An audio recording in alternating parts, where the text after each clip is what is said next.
Olá pessoal, meu nome é Cláudia e agora a gente vai falar um pouquinho sobre a Primeira Guerra Mundial. A ideia desse vídeo é dar para vocês o contexto da Europa pré-guerra e também falar um pouquinho das causas e, além disso, tentar explicar a origem dos blocos que se formaram na disputa desse conflito.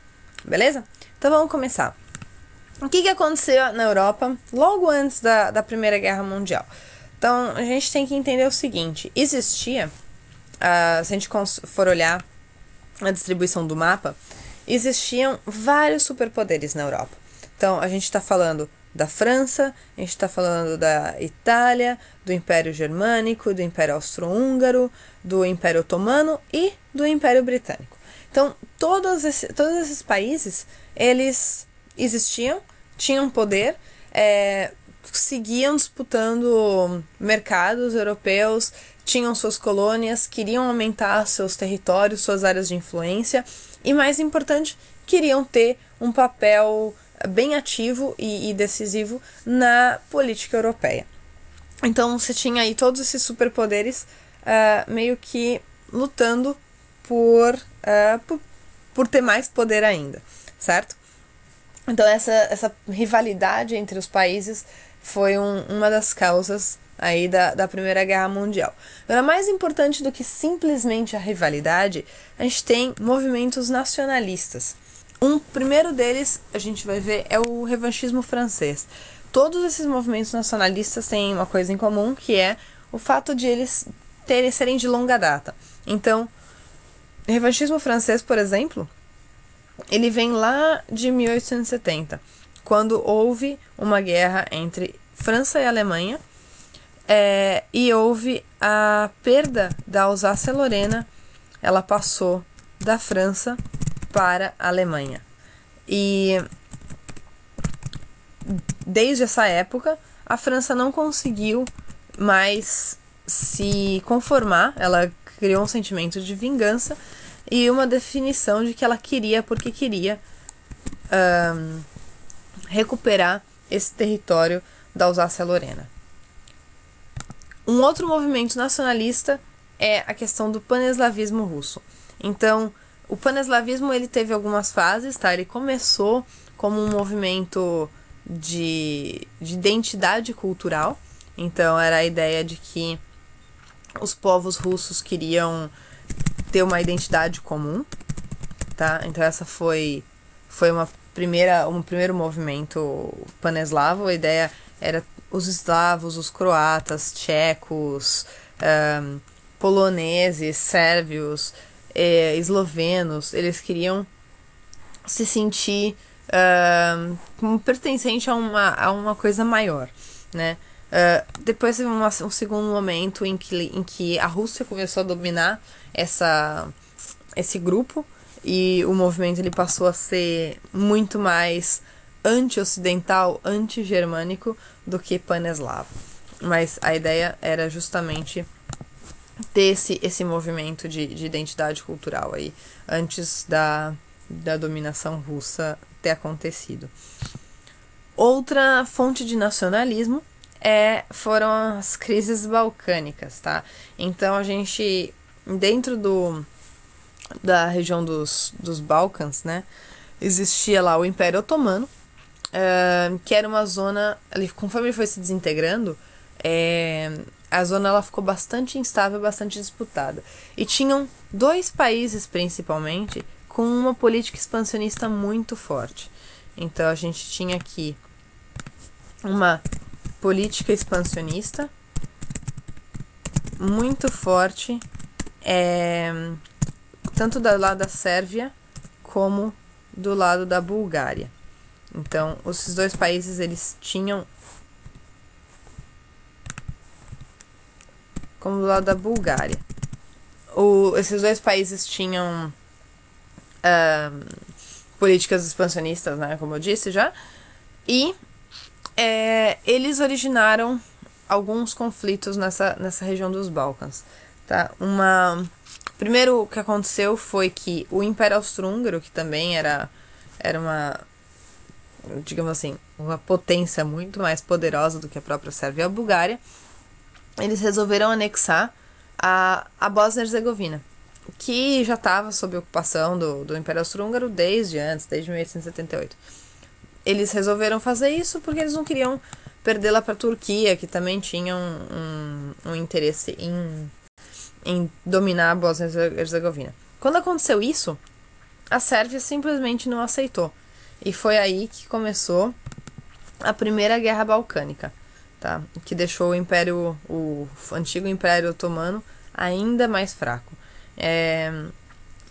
Numa dessa, houve um conflito na região, e depois o resultado de tudo isso foi um tratado chamado Tratado de Londres, que basicamente aumentou o território da Bulgária, da Sérvia, de Montenegro, da Grécia.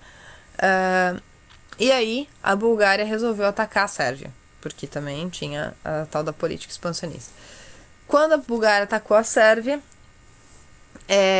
teve de novo uma nova desestabilização na região, tá?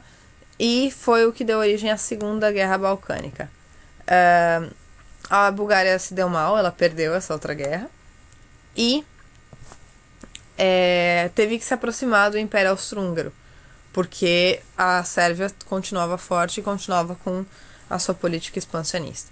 Tá? Então, teve a Sérvia e a Bulgária, e teve, então a gente também mencionou aqui, as guerras balcânicas. O importante vocês lembrarem disso é a questão da fragilização da região do Império Otomano.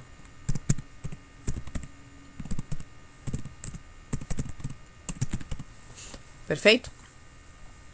E, como última questão de nacionalismo, a gente vai citar a questão das minorias e das nacionalidades no Império Austro-Húngaro. Então a gente já falou do paneslavismo, né? Então você tinha aquelas nacionalidades, eslovenos, eslovacos, croatas,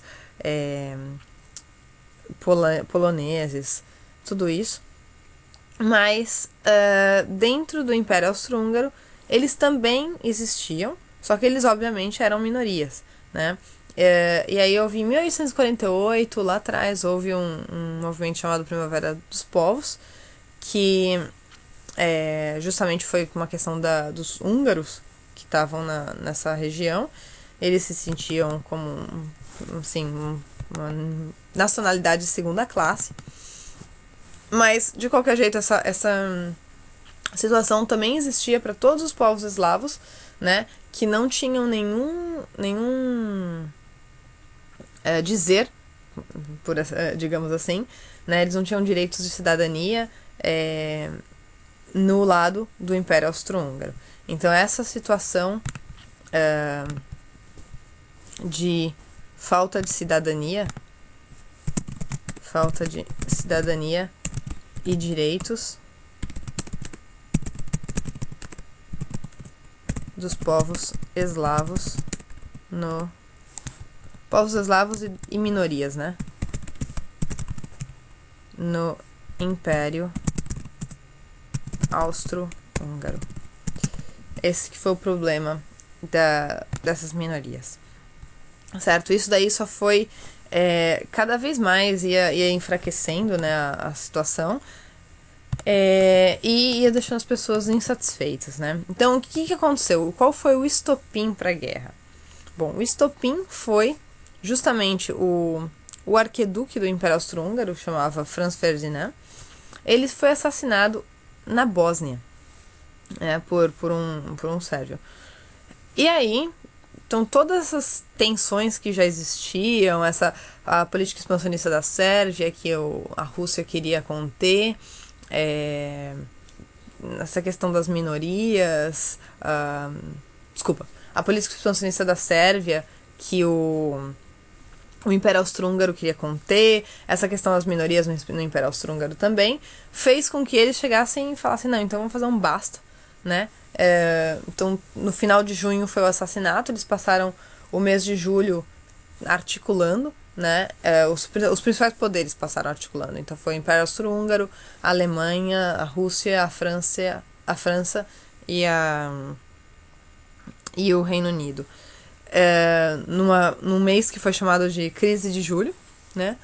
E o que aconteceu foi que o Império Austro-Húngaro decidiu que eles queriam que a Sérvia parasse de interferir na Bósnia, então eles resolveram dar um ultimato para a Sérvia. E basicamente fizeram 10 pedidos inaceitáveis que eles sabiam que a Sérvia ia recusar, para daí justamente ter uma desculpa para começar a guerra. Certo? Não é uma coisa muito legal, mas foi meio que assim que aconteceu. Então vamos dar uma olhada aqui no... Então primeiro a gente tem essa situação. A gente teve justamente o Império Austro-Húngaro, né, aqui, pedindo para a Sérvia fazer atender esses 10 pedidos deles, que eram praticamente inaceitáveis. A gente teve a Rússia, então, se mobilizando, porque afinal de contas, obviamente que eles já sabiam, né, eles falaram, olha, a gente não pode aceitar que um país, né, que a Sérvia fique abandonada num momento desse tão delicado. Então você tem a Rússia se mobilizando para defender a Sérvia. A partir daí, a gente já tinha acordos que vinham mais antigos, e a gente vai falar deles daqui a pouco, em que a França, ela queria cooperar com a Rússia. A Alemanha sabia disso, né? Então, a Alemanha que ia ajudar o Império Austro-Húngaro, que tinha uma força de exército, né? Uma força de homens muito maior, eles já mobilizaram as tropas deles. Então, a partir daí, a Alemanha já começou a ficar envolvida. E o plano qual que era?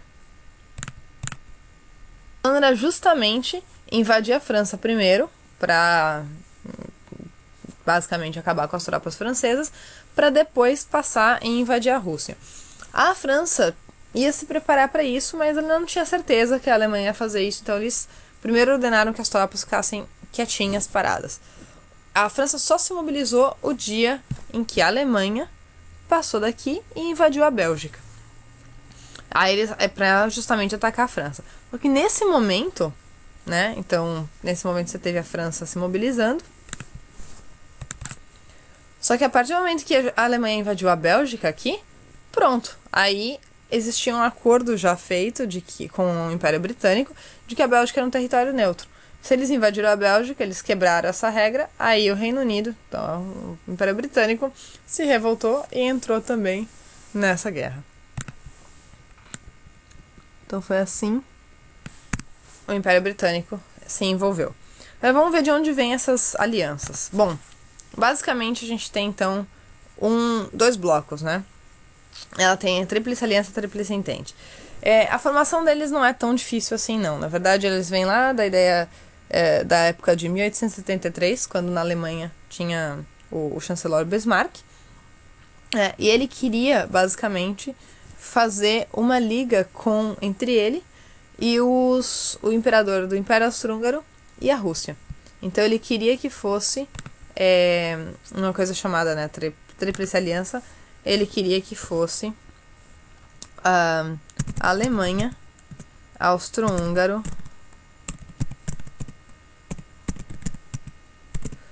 e a Rússia. Mas o que aconteceu com isso? Tinha toda aquela questão dos Balcãs, né? Aquele conflito que a gente já viu. Esse conflito fez com que a ideia do Bismarck não desse certo, porque o Austro-Húngaro e a Rússia não conseguiam absolutamente chegar a um acordo.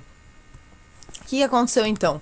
Bom, a Rússia caiu fora, porque não dava para a convivência do Austro-Húngaro e da Rússia no mesmo bloco, não dava. E aí eles incluíram a Itália. Certo? Perfeito. O que mais? Aí a outra questão era justamente a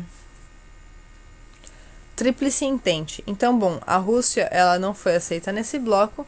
Então, o que aconteceu com ela? Bom, ela foi tentar achar um outro canto para justamente poder se associar com alguém. Então, a Rússia foi atrás justamente da França e do Reino Unido, porque afinal de contas a França e o Reino Unido já tinham eles já tinham alguns acordos desde antes de cooperação. E foi assim então que se formaram a Tríplice Entente e a Tríplice Aliança. Beleza, pessoal, então esse foi o contexto do comecinho da Primeira Guerra. Espero que vocês tenham gostado, e aí a gente vai falar melhor da evolução dos anos entre 1914 e 1918 na próxima aula. Até mais, tchau, tchau.